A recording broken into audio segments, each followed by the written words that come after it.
And now on to the legislation that we're going to be considering here today. You're absolutely right. I disagree with everything you said, and even more strongly than I usually do. You know, this committee should be a place where we debate big ideas, where we tackle important challenges and make real progress. But under the Republican majority, we've done the exact opposite, and this week's measures are no different. We have another funding bill that goes after the LGBTQ community, attacks dreamers, and will make Congress less reflective of the people we represent. We have another thinly veiled attempt at voter suppression under the guise of preventing voter fraud. Even though we all know the voter fraud that my Republican friends are talking about is just shorthand for the big lie that Trump pushed when he tried to illegally steal the election after he lost it fair and square. We all know what's going on here. Republicans do better in elections when fewer people vote, so they want to make it harder for people to actually be able to vote. Look at who this bill would disproportionately impact. People who change their name when they get married, including millions of women. People who can't afford to take a day off from work to go down to the town clerk and get a copy of their birth certificate. People who don't have $130 to get a passport. This isn't about making our elections more secure. It's about making it harder to vote. That is what this bill is aimed at doing. Now, we know what's going on here. Republicans are laying the groundwork for them to discredit the upcoming election. If they win, you'll never hear about this until the next election. But if they lose, they will say it is because of voter fraud. Voter fraud, which, by the way, the Heritage Foundation, you know, that right-wing think tank that you guys always associate yourself with, they can only find 24 cases of it in the last 20 years. They say this is about protecting the right of citizens to vote.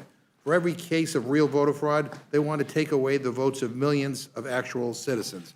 What a disgrace. We have another effort to make it easier to discriminate on campus, turning back the clock on civil rights because House Republicans continue to prioritize radical culture wars. And just days after July 4th, a day we celebrate actual freedom from tyranny, Republicans have brought up bills about freedom for refrigerators and dishwashers. I mean, you really can't make this stuff up. They have no problem taking away the rights of living, breathing human beings, no problem depriving women of their reproductive rights, stripping away freedom from the LGBTQ community, hindering families who want IVF. None of those groups deserve freedom, according to the Republicans. But refrigerators, sign them up. Apparently, nothing says freedom to them quite like forcing their constituents to pay more on their electric bills. For the record, if somebody wants to keep a 50-year-old refrigerator, that's their right. Nobody's going to stop them. That's nuts. And it's not what this bill is about. This is about Republicans giving billion-dollar companies the freedom to cut corners when they make appliances, keeping all of our utility bills high and polluting the air and water while they're at it. I mean, that's what they are in favor of. But, Mr. Chairman, at the end of the day, it's not just about the legislation here. It's about two competing visions for America. Democrats want an economy that lifts people up. We're fighting for workers. We want opportunity for kids, success for families, and dignity for seniors. We want democracy to be secure at home and around the world. We have a vision of a better future and an idea of how to get there. And these bills before our committee today once again show that Republicans are more interested in division and taking us backwards and turning the clock back.